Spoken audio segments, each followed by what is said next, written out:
정원이 대거 늘게 되면 당연히 교육의 질이 떨어질 거다는 것은 누구나 예상할 수 있는 것인데, 저희가 한번 이제 기자간담회를 했더니 어떤 기자가 그렇게 질문을 했습니다.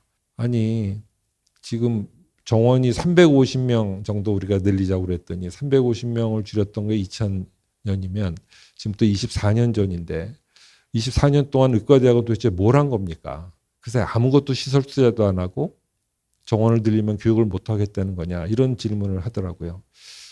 근데 그 사이에 교육이 바뀐 거죠. 그러니까 과거에 대형 강의실만 하나 있으면 되던 교육이 이제는 소그룹 토의실이 많이 있어야지만 가능한 교육이 됐고, 또 시험도 컴퓨터로 보고, 또 임상 술기 모형도 많이 필요해지고, 또 컴퓨터 기반의 멀티미디어실도 필요하고, 그러니까 과거보다 훨씬 더 교육자도 많이 필요하고 비용도 더 많이 드는 구조로 현재 교육이 바뀌었다. 그러니까 학생 수가 늘어나면 곱하기 2가 아니라 곱하기 4 내지 8이 돼야 되는 그런 현실로 바뀐 것이 큰 문제고, 또 한 가지는 여러 번 얘기하지만 기초의학 교수들의 확보율이 굉장히 편차가 심해서, 특히 좀 현재 정원이 적은 대학 같은 경우는 실제로 기초의학 교수를 8개 과목에 30분 이상 확보한 학교 수가 24%밖에 안 되고 중간 클래스 사이즈는 한 42%. 그러니까 기초의학 교수님들 확보하는 것이 또 발등에 떨어진 큰 불이 될 것 같습니다. 또 미국과 일본 같은 경우는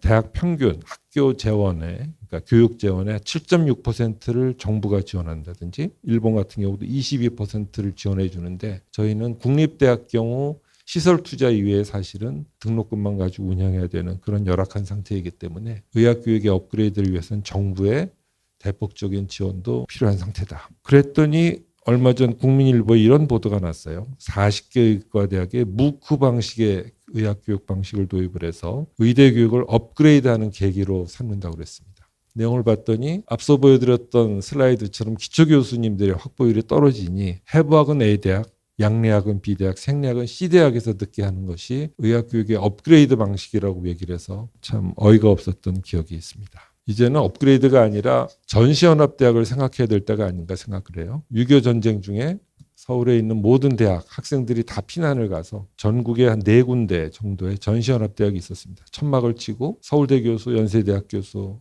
고려대학 교수가 피난 온 그 여러 대학 학생들을 연합해서 가르치는 이런 모습이 1952년에 있었는데, 21세기 중반에 대한민국에서 이런 일이 다시 생기리라고는 상상한 적이 없어서 안타깝습니다. 학생들은 지금 강의실을 떠나고 4개월이 되고 있는데 정부에서는 유급도 안 된다, 휴학도 안 된다 하고 있어서 굉장히 안타까운 마음입니다. 정부가 이렇게 할 수 있는 거는 고등교육법에 근거해서 할 수 있는 거죠. 고등교육법에는 학교는 교육부 장관의 지도 감독을 받는다는 한 줄이 있습니다.